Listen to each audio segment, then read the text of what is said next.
নমস্কার বন্ধুরা, আমি শিবানী। আজ আমি আপনাদের সাথে শেয়ার করব গাঠি কচুর ভর্তা। কচুগুলোকে আমি ধুয়ে কেটে নিয়েছি। সবার প্রথমে আমি একটা প্রেসার কুকারে সিটি মেরে নেব। কচুগুলোকে সিদ্ধ করে আমি ম্যাশ করে নিয়েছি, আর সঙ্গে নিয়েছি পেঁয়াজ কুচি, সর্ষে বাটা আর রসুন বাটা। এখন আমি পেঁয়াজগুলোকে একটু ভেজে নেব। দিয়ে দিলাম নুন, দিয়ে দিলাম হলুদের গুঁড়ো। পেঁয়াজগুলোকে একটু লাল লাল করে ভেজে নিয়েছি, আমি এখন তুলে নেব।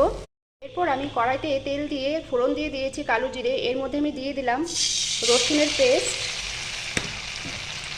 একটু ভেজে নেব আমি। রসুনটা খুব সুন্দর করে কষানো হয়ে গেছে। এর মধ্যে আমি দিয়ে দিচ্ছি ম্যাশ করে রাখা কচুগুলোকে 1 থেকে 1.5 মিনিট ভালো করে আমি তেলের সাথে কষিয়ে নিচ্ছি।